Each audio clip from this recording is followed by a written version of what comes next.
आज मेरा खुद से, आपसे, हर किसी से एक सवाल है।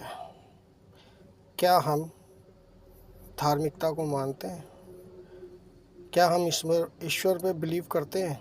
अगर हाँ, तो इसके बाद एक सवाल आप आज खुद से पूछ के देखो।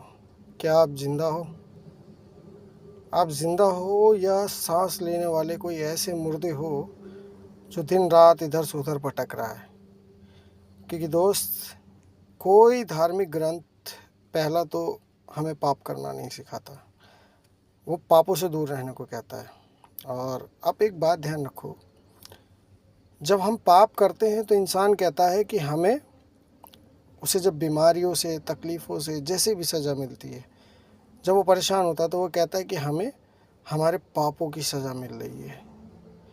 अब आप सोचो, जब हमें हमारे पापों की सज़ा मिल रही है तो क्यों मिल रही है? पाप आत्मा को मार देता है हमारे अंदर। अगर हमें ईश्वर से मेल मिलाप रखना है ना दोस्तों, तो सबसे पहले ज़रूरी बात है पाप से बचकर, पाप ना करने से हमारी आत्मा के साथ हम जीवित रहते हैं। क्योंकि जब भी हम पाप करते हैं, कोई गलत काम करते हैं, आपने कभी भी एहसास किया होगा, आप जब भी कोई गलत काम करने जाते हैं आपके अंदर से एक आवाज़ आती है कि मत कर, ये ठीक नहीं है, इसे मत कर, ये अच्छा नहीं है। पर हम नहीं सुनते, हम शरीर की अभिलाषाओं में गिरते हैं, शरीर की बातें सुनते हैं और इस नाशवान शरीर की हर एक इच्छा को पूरा करते हैं। जबकि आत्मिक जीवन इस बात को नहीं दर्शाता। आत्मिक जीवन एक सीधी सी परिभाषा है। ईश्वर आत्मा है, वो हाड़ मांस में नहीं है, वो आत्मा है।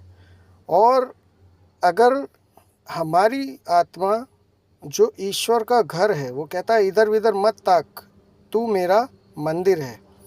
यानी कि ये हमारी आत्मा ईश्वर का मंदिर है। और जब हम उसे मार देंगे तो वो कैसे उसमें रहेगा? हम गंदगी भर देंगे। कभी मंदिर में आपने गंदगी देखी है? मंदिर, मस्जिद, गुरुद्वारे में कहीं भी गंदगी देखी है? गंदगी नहीं हो सकती। इसी तरह उसने कहा तू मेरा मंदिर है। तो जब हम उसके मंदिर हैं और हम पाप करते हैं तो गंदगी में ईश्वर कैसे रह सकता है?